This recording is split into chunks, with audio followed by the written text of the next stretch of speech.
Welcome to the brand new Draymond Green Show YouTube channel. Hit subscribe so you don't miss out on any of our content.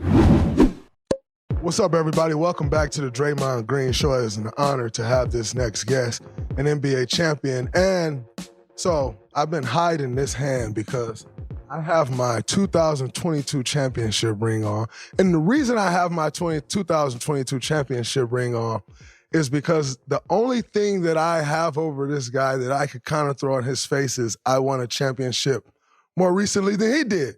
However, he was just so kind to throw in my face. He and Jackson, Jackson's riding a high. He's a Boston Celtics fan. Not sure if he told you that, but he's riding a high as a Celtics fan right now. And so he wants to throw that in my face. It's good. Well, he can take this. But also, Coach Nurse, who I'm honored to have, Coach Nurse, NBA champion, he beat me in an NBA final. So I'm going to just get rid of this because it's embarrassing and kind of ruin my final slate. However, like I said, it's an honor to have this next guest, NBA champion, two-time D-League champion, Coach Nick Nurse. What's going on, my friend?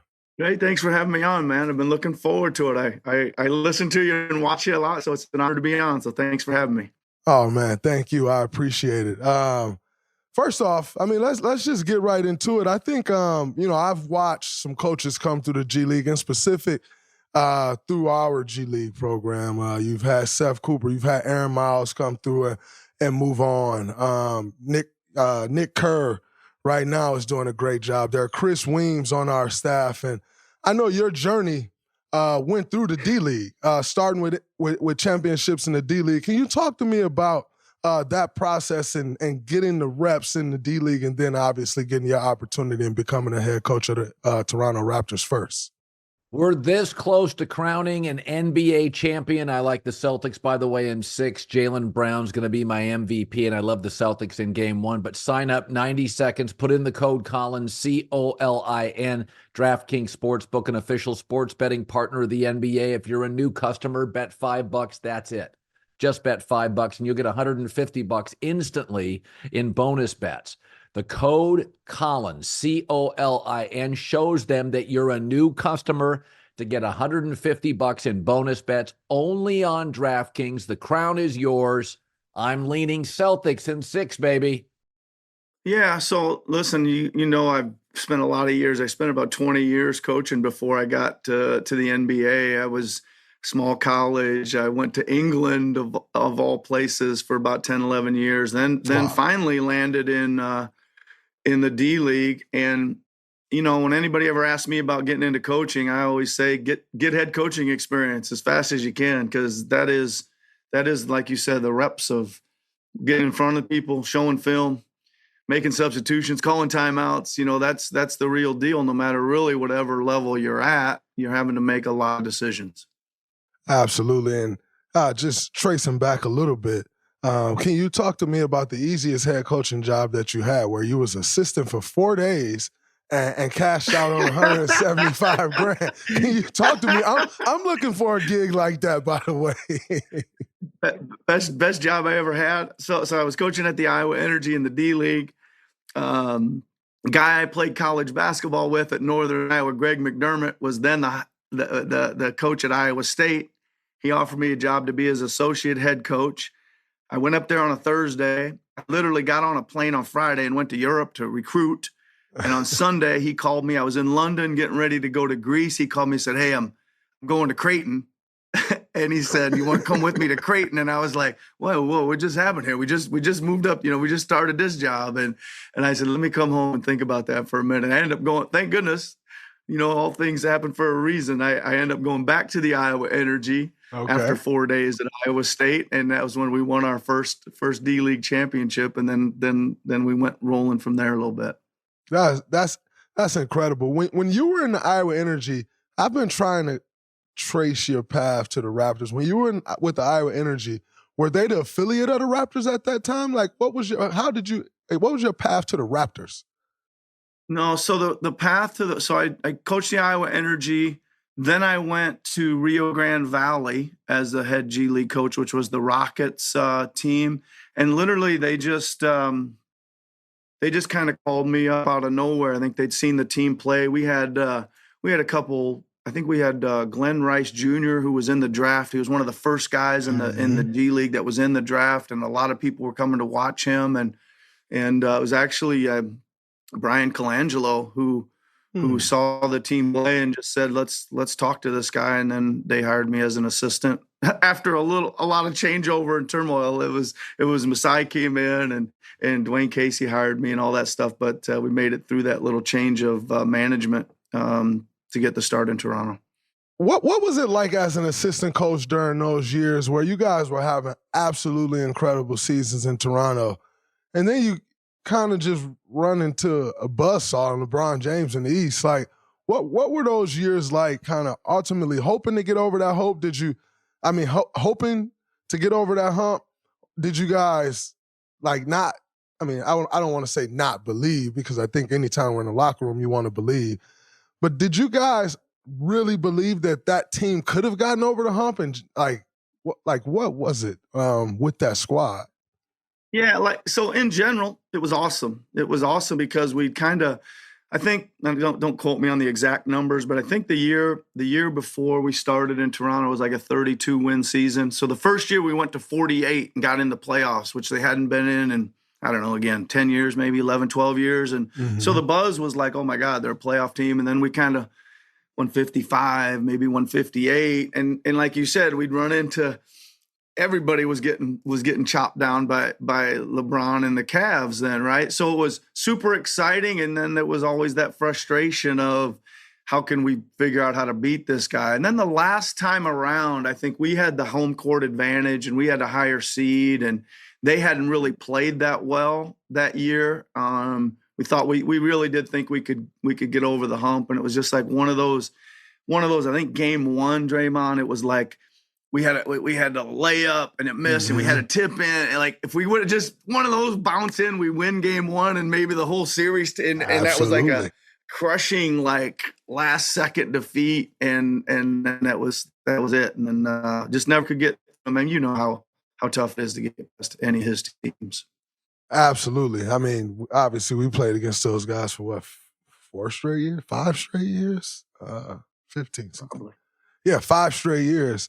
And it's crazy because I was watching the NBA Finals. I was watching the NBA Finals a few days ago with Bron, and we were actually sitting there talking about, like, the different things when you watch the last couple finals that teams kind of get away with. Like, it was tougher to get away with then. And I don't want to sound like one of those old ass dudes who, like, in my day, you couldn't. But, like, I feel like when we were, like, in the finals against you guys, against LeBron, like, there was some guys that just couldn't get on the floor. Like, if you were just a shooter, right, and you couldn't put the ball on the floor, you didn't have size, could escape, like, you couldn't get on the floor. And it's like, now all of a sudden, teams aren't capable of necessarily, like, taking a guy out. You know, like, the guys that you knew you had to take out, who's like, he's a shooter. We did it to Kyle Korver when he was with the Cavs. It's like you take those guys out. Now, you don't see that as much. Do you think that's actually a byproduct of the new NBA bylaws or salary cap, where you can't quite build out the teams how you would? Because I've been seeing that, and when I look at it, I'm just like, man, like, that stuff never would have flew in the NBA Finals even 4 years ago. Yeah. I don't know. I think things change so fast, and even it seems to me they change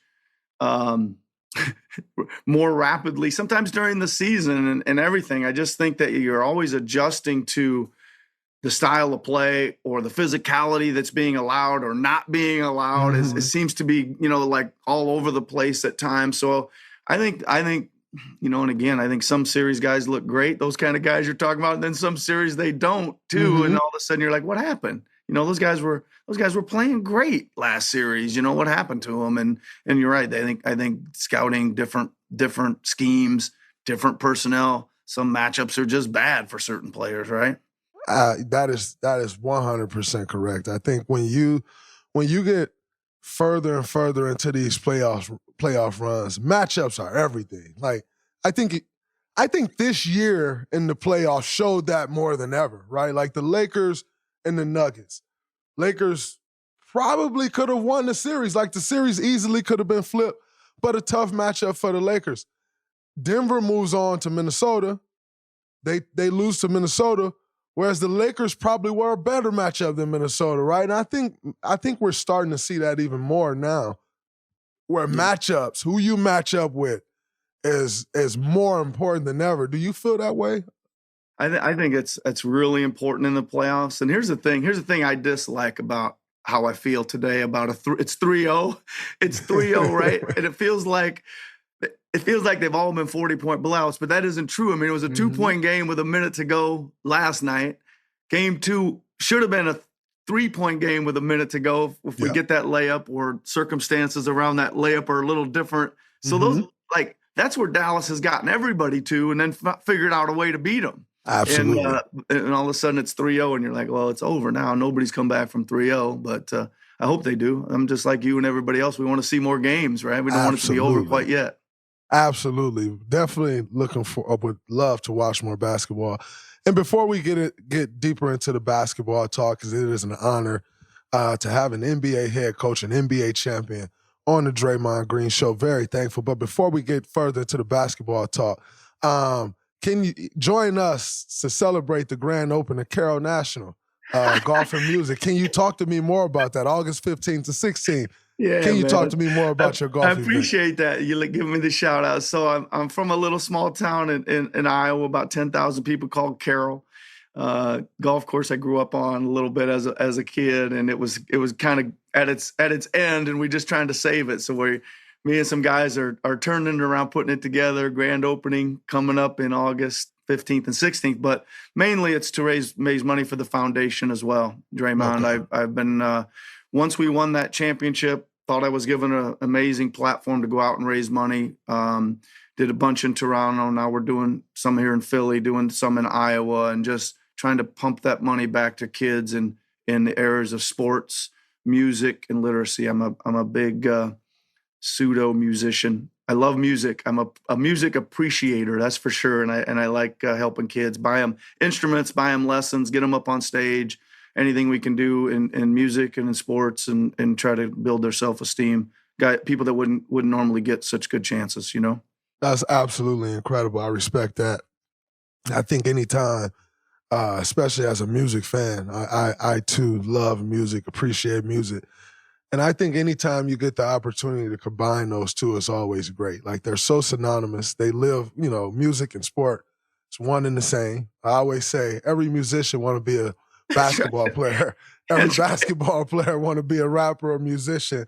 Yeah. And that's just kind of the way the cookie crumbles, you know? Yeah. I was about ready to ask you that. I was wondering if you go through that too. Like, I got a lot of musician friends, and they all want to talk. I'm trying to stop them from asking me basketball questions, and it just keeps on coming. It's really funny. Absolutely. It's like the interest rate is through the roof, Yeah, which is always good. No, I think that's great. And for you all out there, check that out. I actually would love to check it out, but I'll be in France at that time. But I would love to make a donation if I could. For all of you out there, if you can make a donation, continue to push this forward. And also, we got to get Drew Yoder out there, who's our head trainer. I always get this guy crap, Coach. He's from Iowa, and he always give me crap because I'm from Saginaw, Michigan. And so we got to get him back there. Let's do it, man. Let's do it. Anybody's welcome, especially anybody. Can he play golf a little bit? He actually can. And, another thing which I absolutely love about him, he walks around the facility talking shit to everybody. That's all he does. So, absolutely. That translates to the golf course, too. We all know that, right? That's a fact. That is a fact. But moving forward, you guys start the offseason, and all of a sudden, going 2018, 2019 season, get the opportunity to get Kawhi Leonard. How big was that? What was that like coaching him? Obviously didn't get to coach him for sure as long as you would have, but what was it like getting Kawhi, him coming in and kind of taking the franchise up a level? Yeah. I mean, Kawhi, first of all, he's awesome.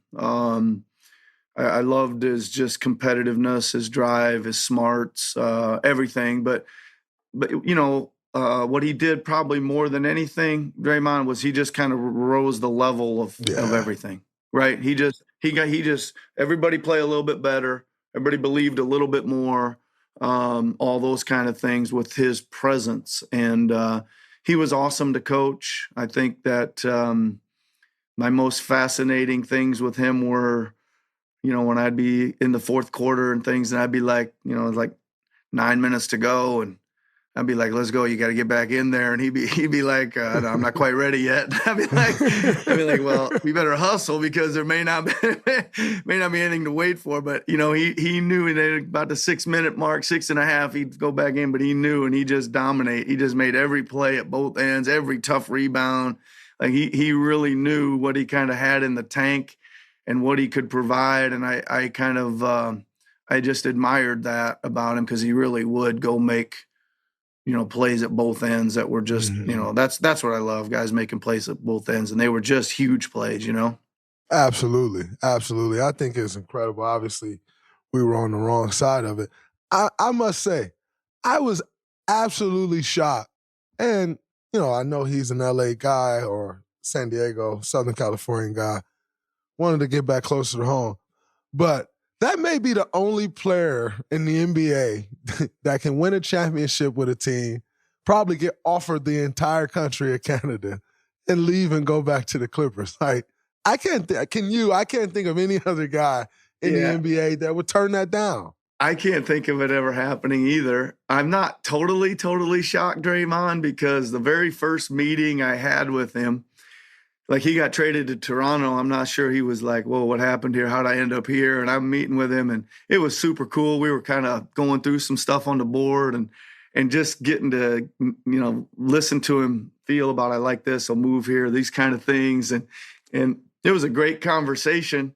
And he kind of said to me, "Listen, all right, I'm gonna play to win. I'm gonna play, I want to play to win. I'm gonna play to win it all." And he said, I'm going to do it for 1 year. After that, he goes, "I'm not sure what's going to happen." Right.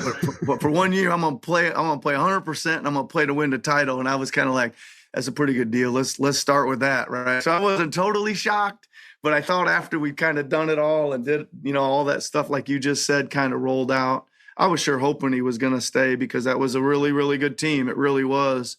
In the end, it was a really, really well put together team and really had great chemistry. As you've been a part of them, and those things are special. 1,000% special. I think for me, and watching that team come, like even when I look back on that team, and I know a lot of people said, like, "Oh, it's Kawhi Leonard just carrying these guys to the championship." And when I look back on that team, obviously, Fred VanVleet was not an all-star yet, became an all-star there. Pascal Siakam hadn't really become an all-star yet, became a 2-time all-star. If I'm not mistaken, I think Pascal made first team All-NBA at one point this year, or second team. Throughout those years.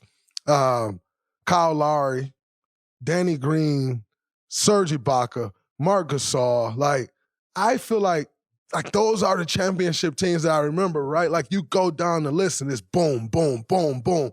Like, what was it like coaching that team? I think if I'm not mistaken, I think you guys was Garrett Temple on your bench at that point?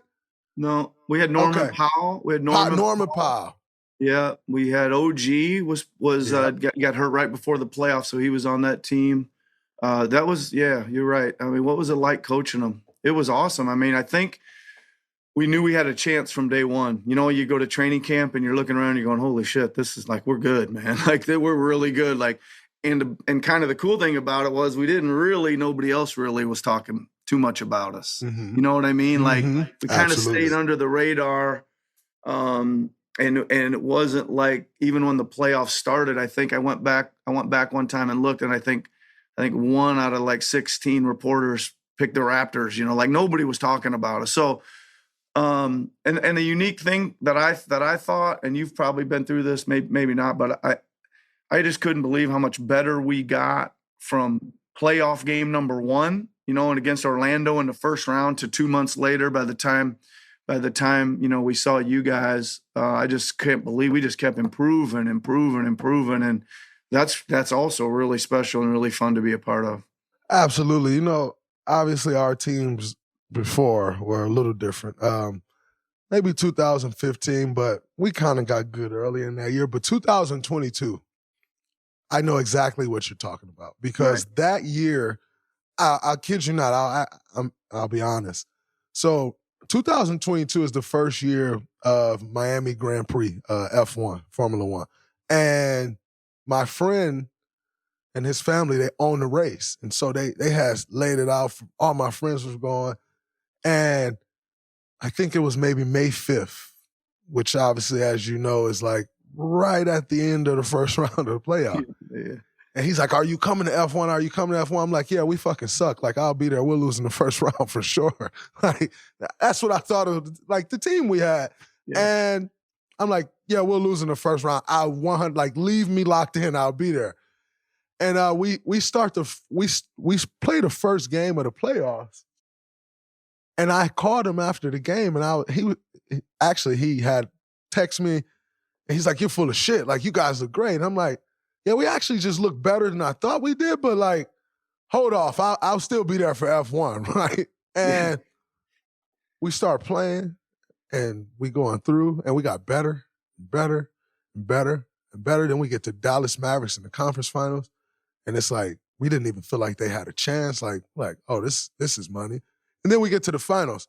And like you guys, everybody thought we'd lose to the Celtics. We weren't big enough. The Celtics were way too big. They were younger. They were more athletic. They were all of these things. However, and where you guys were different, they had guys that knew how.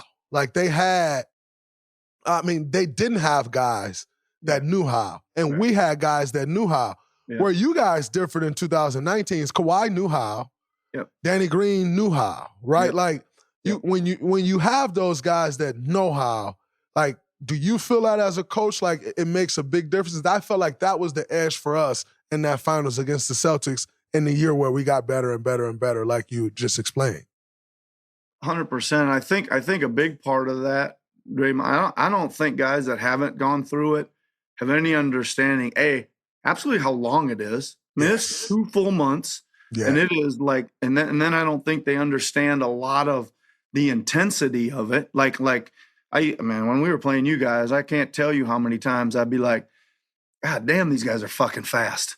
Like, damn it, they just fucking keep on, right? You know, like, and they don't ever get tired. And I kept telling my team, they're fast, but you run, you be fast too. You keep running fast too, right? So again, just you can't get tired, man. You can't succumb to the 2-month grind or the how physical it is or the pressure of it all. Like, you just got to keep staying locked in and keep, man, that's the thing. I think the guys that have been through it can impart on everybody else and help them get through some of that.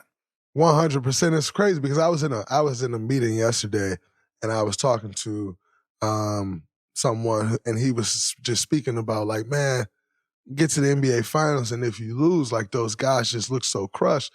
And I was telling him, I said, you get into the NBA finals and lose, and I've done it twice. It's actually the worst thing in the world because you play 2 extra months of basketball and you have absolutely nothing to show for it. You're expected to, like, you have the same summer that the champions had, but they get to party and get a pass and get a little longer to get in shape because they're coming off a championship. Whereas if you lose in the finals, no one remembers. Everybody like, oh, you should come into the next season in tip-top shape, all these things. Like, it's a totally different mindset. But what I was telling him is, I said, as much as you are, like, disappointed and hurt that you lost, what really happens is you go through the NBA finals, to your point. And by the time you get to the end of it, your mind doesn't allow you to process how tired you are. Your mind doesn't allow you to process the exhaustion. But the moment it ends, it's just like everything's just wiped out of you. Like, it is a grind like no other. And to your point, I don't think anyone really understands that. Yeah. The biggest difference is this, though, right? Like, when you win it, your phone rings a lot. Yeah. When you don't, the phone stops ringing. The whole pace of everything comes to a screeching halt, right? That's what I always find interesting after a season that you don't win it is things get quiet really quick, right? I think it's and you're like, I couldn't believe it was over. And I swear to God, I just got home and I was back in for Shirley, like, man, that was like 2 weeks, 3 weeks later, you're back and getting ready for next season, as a coach. Absolutely. So, and I know you'll be just trying to recover like crazy if you're a player, right? Get your body right and just try to heal up, right? Absolutely, because you come out of those things beat up. It's crazy. Coach, I got to ask you, who's the greatest Raptor of all time? Kyle Lowry. I agree. Yeah, I agree. Kyle Lowry. It's unbelievable what Kyle was able to do, going to Toronto, kind of finding his footing. I think, Kyle got to Toronto in like year 7 or 8 or something like that? Had never been an all-star, finds his footing. Can you talk to me about Love Low, by the way, as you know, had the opportunity to win a gold medal with him. Appreciate that, by the way. Thank you for that. Absolutely. Like, can you talk to me about just what Kyle Lowry brought to the Raptors organization? Yeah, listen, I think I got there right at that kind of start of that. He was just kind of a part-time starter. Mm-hmm. This would have been 2013, I think, so a while ago. Man, I don't know. He just his competitive fire. He's one of those guys. I throw him in the same bucket as you that they just can't help themselves when it's time to compete. Like, there's no way they're not competing at something. Like, something's gonna turn on, and it's gonna happen. It's just so deeply ingrained in him. I think he brought that. I never seen. I mean, again, like comparisons to you, right? Like, I never seen a guy like in a flurry of 4 minutes, like, do so much. Like bang a shot. Come down, take a charge, come down, knock somebody over, lay it in, come steal one. Like, it's just like this whirlwind of winning, like a whirlwind of winning in like 90 seconds or something, right? And I just, you just can't help but love that. Is like, people ask me who, he's number one. Who you ever seen play the hardest in your life? And for me, it's him, that I've coached, right? So, that's it. He brought that. I think he brought, once he started, getting better, progressing, the team started winning, the success, he just kept expanding on all that and just kept riding that wave. And I think he continues to do it. I mean, I think six All-Stars and 2 gold medals. I mean, that's unbelievable, I think, for him, right? And it's Absolutely. just, he continues to just do a lot of it. I mean, he's like 6 foot tall, right? He does it all with a lot of heart and toughness. Absolutely. And let's not forget NBA champion. That's a big one. Yeah, man. That's right. 2 gold medals, 6 All-Stars, NBA champion. Yeah. Kidding. Absolutely. I can't forget that. And speaking of Kyle Lowry, Coach, I got to ask, you've changed something. And speaking of that NBA Finals run, I think you changed something in the NBA with a move that you made during that NBA Finals. It's like something we didn't normally see in NBA games. And I just got to ask the question because I need to know who I need to be upset at because it absolutely crushed us. You guys decided to go boxing one on us. Obviously, KD was out, and you guys go boxing one on Steph, and it threw the entire rhythm of our offense off. And I just want to know, whose fucking call was that? Because no one does boxing one in the NBA, and out of nowhere, you come with a boxing one in the NBA Finals. Whose call was that? As a 12-year NBA veteran, recovery is very important to me. As I continue to get a little older, the body just doesn't bounce back the way it used to. So I'm a big fan of Hyper Ice, especially their Normatec boots. What's great about the new Normatec Elite is that they ditched all the extra hoses and control units from the old model. This one is fully self-contained with a small set of buttons to select your compression level. Super easy to travel with and to get set up after a hard workout or a big game. On top of that, the Normatec Elite packs 4 hours of battery life. That's enough juice to get full leg compression cycles in before games, after games, and even on the plane. And don't get me started on the tech inside this thing. Hyper Ice has been pioneering recovery science for years, and the brand new Normatec Elite takes it to another dimension with 7 different compression levels to choose from. But it's not just for pro athletes. Everyone can get their hands on these to help with recovery increasing circulation, and reducing swelling in the lower body. Shop all your warm-up and recovery needs at Hyperice.com. Use code Draymond for 15% off your order today. Exclusions apply. Well, like all that stuff, Draymond, since we were just talking about Kyle, I'm gonna pull him into this. Like, listen, I coached in a lot of funky places, right? I coached in Brighton, England, Ostend, Belgium, Birmingham, England, you name it. Des Moines, Iowa, Enid, Oklahoma, McAllen, Texas. And sometimes when you're in some of these places, you're just like, this guy's this guy, we got to stop. Let's try this box and one. So it isn't like I hadn't used it before, but in saying that, I kind of grabbed Kyle and I drew up I said, you're going to go here and I put Fred on. I'm going box and one. I'm put Fred nose to nose on Draymond, 94 feet. And you're going to be in the top of the 2-2 zone. And he goes, let's do it. So he kind of gave me and he took it to the timeout and said, we're doing this, man. Watch this, so you know how that goes. You need to buy in from the guys. And so 50-50, me and Kyle, maybe. I don't know. That's great, man. I'm telling you, when we saw that box, it's like you couldn't hit a shot. Like, no one was accustomed to it. I think people have gotten a little more accustomed to it now. Like, I know we have things now to attack the box and one, which, I mean, you kind of got to have something to attack the box and one after it costs you a championship. Like, the nightmare of seeing the box and one. You guys are using it now. You guys are using it now. We most definitely use it now. It cost you a championship. You better start using it, right? Like, I just cannot believe. And it's like we forgot how to shoot. We forgot how to dribble. We forgot how to pass. It was unbelievable, the timing of it. And I don't know. To make that call, I don't think you get enough credit for it. To make that call, and quite frankly, most people that'll be talking about basketball probably don't even remember you did that because they don't have a fucking clue.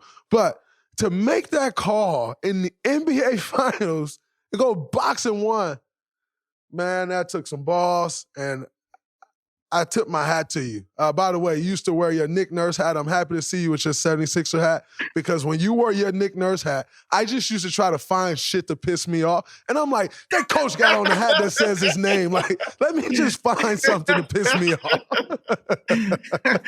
You ain't the only one that got mad. I just want to let you make you feel better. All that stuff from that Nick Nurse hat went to the foundation. So the money was channeled in a good place, all right? It's funny, man. I absolutely love it. Switching gears, you now have the opportunity to coach one of the best players, best big man in our league, best players overall. Just what's it been like now on the other side of it where, I would also love to know if you throw the shot in his face that Kawhi hit. But what's it been like to coach Joel Embiid as opposed to being on the other side of it? Well, both those guys, both him and Tyrese, Draymond were, I thought coaching against him was extremely difficult. And Joel's been on the end of some of that stuff we just talked about. Like we had so many coverages for him and schemes for him because we just didn't have anybody to guard him. So, but you're not just going to say, well, we can't guard him. Like we can somehow with 4 or 5 guys figure out how to stop him and see if we can live with the rest. But they were both great going against them. Now that I've been here, they're even better. I thought they were really, really great when I was coaching against them, and I still think they're really, really great. Joel was having the season of his life until he got that injury. He was really playing great and better and all that stuff. And he's awesome. Absolutely. And speaking of the injury, brings me to my next question. I agree, Joel was playing absolutely incredible.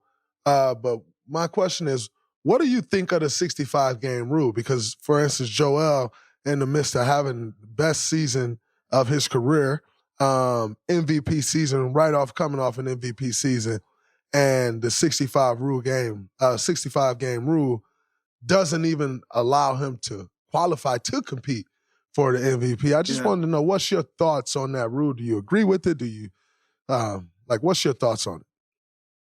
I think it's It's in place to not let somebody play like half the season and still win one of the major awards, right? I think that's why it's in place.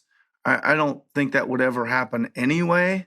I don't know. You probably know more of the financial ramifications of it, because I know some of that stuff ties into max contracts. All NBA teams certainly does, et cetera. But I think it's on people's minds, right? And I think it's hard. What are you trying to accomplish, right? Yeah.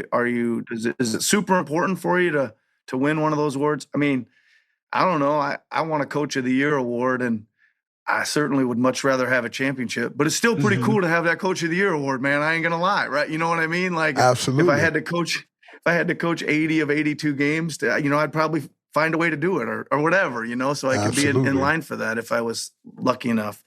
I don't know. I don't know if I love it or not. It's there for now, and let's see how it goes. Yeah, I think. I personally, I think it sucks. I get it. I get the intentions of it. But I think just like anything else, the unintended consequences of it, I think is wrong. You got a guy, like I remember Joel getting hurt. He got hurt against us, actually. And, that's right. And I also remember the games leading up to that. Like, we didn't know if he was going to play. Because he had missed a couple games leading up to it. He didn't play in Denver. And we didn't know if he was going to play. But I also remember that he was creeping up on his game limit. And so it's like, oh, let's get out there. Then boom, he gets hurt. And my thing is, like you just said, what are we trying to accomplish, right? Like, we can all say, like, oh, like you shouldn't chase individual awards, but the individual awards is what gets you in the Hall of Fame. Like, the individual awards is what gets you the max contracts, like you said. The individual awards is what gets you the sneaker deal. So you can't just say, oh, you shouldn't be chasing after that. You should only be chasing after championship. We all want the championship, right? Like, I think that's the goal. But I'm not sure, like, the goal is to not have people load managing, to not have people sitting out games that they could be. But, like, there is a reality of you play all 82 games, you do get hurt sometimes. And to have to rush back out there, Tyrese Halliburton earlier this year, I thought he rushed back trying to get, and he was not the same Tyrese Halliburton for the rest of the season. And so, I don't know, man. I disagree. And then also, it's hard to add a rule like 65 games to the all-NBA teams, the all-defense teams, the MVP awards, when that hasn't been the rule all this time, and you got people who've won awards that didn't meet that. So are you going back in the history books and saying, oh, but this award really didn't meet it? Are we snatching that out, Yeah, man. That's always tough, man, in the history part of the game when you change those things and looking back at all that stuff. I think Draymond, it's like been such a tough I would say it seems like there's been way too many bodies missing too many games. Not just superstars. Superstars are the ones everybody notices, but the amount of times I would say in the last 3 or 4 years that we've had like 6, 7 guys out. Like, that's what's got to get done better. Yeah, I agree. I agree 100%. I don't know how you fix that, but we need to get healthier in general, I think. Absolutely. And a couple more questions. I don't want to take too much of your time. But kind of just staying along this topic, do you think there's some truth to, the 82-game season, but the game being way faster now, right? Like, you're probably getting up and down the court now double the amount of times that teams were, call it 20 years ago. Like, and that making a difference. What's your thoughts on the 82-game season? Like, should maybe that be shortened a bit with the speed of the game? Like, when talking about player health, player safety, and all these things, obviously we want to see Joel Embiid on the court. Like, I didn't buy tickets to the 76ers to see Joel Embiid hurt because he was forced to play a game, and not necessarily forced, but come on, he's trying to win back-to-back MVPs. Do you think there could be a possible adjustment in the 82-game season? I think I would be in favor of that, Draymond. Yeah. I don't know how it all works out logistically, monetarily, all that kind of stuff, but I certainly agree with your point. Like, here's what I would say is you go back and you say, oh man, back in the early 90s, these guys all played 82 games, but it was like they dribble down, they throw it in the block, and two guys stand on, and then there was a lot of standing around. Like pace was not anywhere near what it is now. Everybody kind of can do everything now, right? Everybody has to guard everybody. Everybody's got a guard on the perimeter. Everybody's got a guard to three. There's a lot more transition. So I think the activity level and the just in general, like if the pace is twice as fast, it means we're doing twice as much probably, right? So the chances for injury and all this stuff should be twice as great as well, right? Yeah, I agree 100%. Sometimes, and I get it, right? Like everyone say, oh, you play less games, that's less money. There's ways around that. Like there's ways around anything else. We got the smartest people in the world working in the NBA. We got the best attorneys in the NBA office. Like there's ways for people to put their heads together and figure out how you keep the money the same, but maybe lessen the games a little bit. Because the reality is, I think a few less games equals a much better product. Like a few less games, you're talking about you take off 5 or 6 games, that pulls back 3 back-to-backs for a team, right? Like, and you start pulling back all of those things when you're looking at risk of injury and all of that, I think that can make a big difference. So I don't know.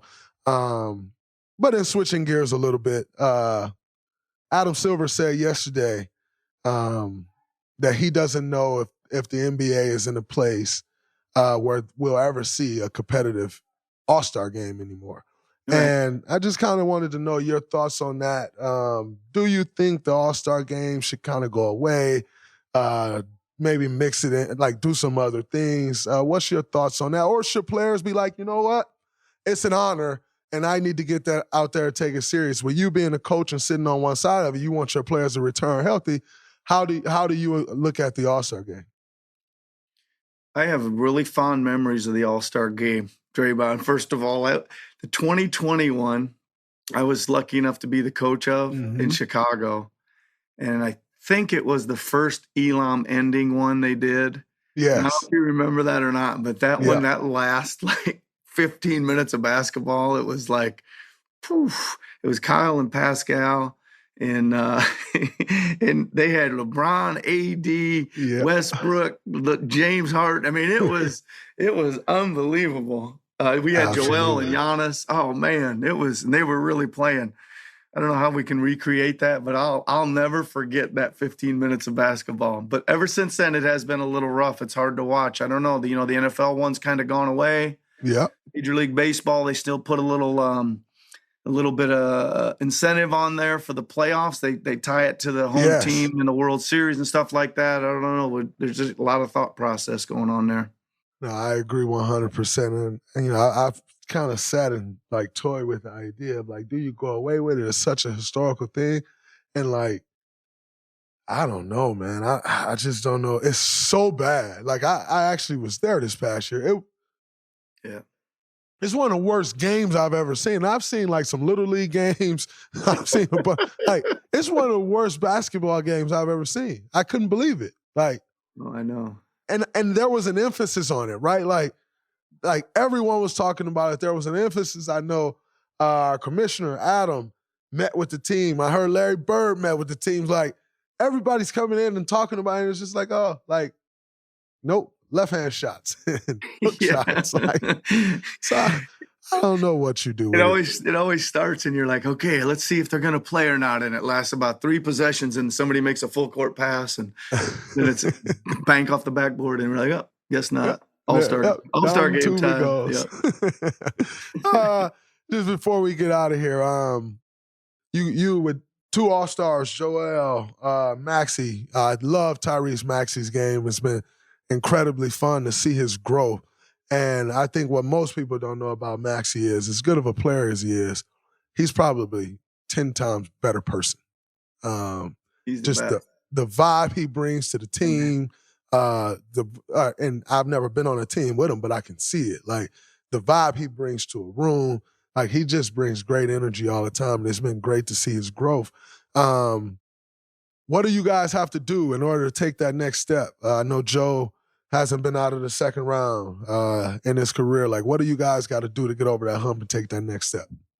Well, first of all, you're 100% right about Tyrese. He makes every room he goes into better. I still think he's got a ceiling that hasn't been hit yet. I think he doesn't understand how good he's going to be yet. I think I can't wait to see him keep growing.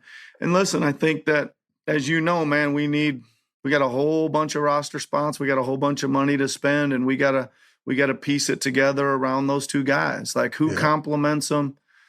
Who's got some toughness? Who's got some winning spirit? Who's got some winning experience? Who's not afraid? Who can accept some roles? All that kind of stuff that you need to build a team. But we're certainly trying. I believe in my front office and Daryl and Elton and ownership and all that stuff, and I certainly believe in those two players. Absolutely. No, and I think, I think we're also starting to see that shift in the NBA of where you remember back in the day where you had a great point guard or a great guard, a great one or two, and you had a great big man. And y'all got that, right? Like, and I'm starting to see the NBA shift back. We kind of went through the small ball phase. Everybody was trying to copy our style of play, right? Like, and I think we're starting to see the league flip back now to size and great guard, great big, and you guys have those foundational pieces already. So just filling the pieces in, I think, is obviously important. But my last question before we get out of here, Coach, as a Coach of the Year candidate, a Coach of the Year winner in yourself, I just wanted to know, what do you make of the voting process for these awards? You won Coach of the Year. I've won a Defensive Player of the Year myself. But the voting process for a guy like Eric Spoelstra, who's never won an NBA Coach of the Year award, like, what do you make of the voting process when it comes to Coach of the Year, MVP, Defensive Player of the Year? What do you make of the whole voting process? I just always want to make sure that these people that are voting are watching the games, right? They really are investing the time. And I think, Draymond, who the good journalists are and good people in the media that are really knee deep into it. I mean, there's a lot of games to watch. Those people got a lot of work to do and all that kind of stuff. That's all. I just think that's what I would say about anything. Like you talk about being on this show as a champion. Like, you got to make sure when you're talking about stuff after the game that you've studied and you've actually watched it. You're not just kind of, hey, what's going on, and taking somebody else's opinion and twisting it in your own little flavor and all that stuff. That's it. Absolutely. No, I think it's great. I think the one complaint that I would have about it is, like, to your point, it's hard to get 100, like, to think that all 100 of these people are watching all of these games right now. If you dedicate it, and by the way, maybe it flips every year because it's so like, there should be some laws in place to, like, hey, we need to have proof. Like, maybe you're sending in notes after the game or something. Like, we need to have proof that you've been watching these games. And so maybe it's like a 25-person committee where, you're voting on the awards and they got that strenuous job this year, and then someone else take on another 25, take on that strenuous job next year. But I think, like, there's no way a lot of these journalists that are on the East Coast are watching us play on the West Coast when our games start at 7:30 p.m. and it's 10:30 and they're watching the game the whole way through. I would say this. I do have some of the people that are on there. I do have some of them reach out to me and call me, and they always, they'll tell me you're talking about all defensive team or something, and I'll always say, well, give me what you're talking. Who are you comparing with who first? I want, and they do a good job of, like, here's where I got it right now. What do you think? And then I'll say, man, no way, yes way, you're right, whatever. So I think that's doing some homework and doing some research, asking some coaches or assistant coaches, guys that are watching the film every day, right, that can give them some positive feedback, and hopefully they take it. 100%. Coach, man, I can't thank you enough. I'm still upset you kicked our ass. You make the call of the NBA Finals and go boxing one and stifle our offense. Nonetheless, I am absolutely honored and appreciative of you coming on the show. It's an honor to have you on. Good luck with your journey with the 76ers. I know you'll do great things. And then also, I want to connect with you about the golf, Carroll National, send some, help get some donations out. And like I said, to all of y'all out there, get your donations in. Coach is doing a great thing. Music, sports, literacy for children. Don't have to spend his time doing that, yet he is. And we know we do better for our kids, our world become a better place. So check that out. Get your donations in. But Coach, man, I thank you so much. Hey, Draymond, appreciate it, man. And it's an honor to be on the show, but it's even more of an honor to compete against your great teams and against you sometimes. I know we have a couple cross downs once in a while, me and you, but we're both competitors, right? Absolutely, and that is what happens. Don't kick my butt, man. I'm not going. You want to jaw at me, I'm gonna jaw back. But we're good, right? We're good right there, baby. I would never cross that line, Coach. All right, man. Be good, man. Take care. Have a great summer. Thank you, Coach. You too.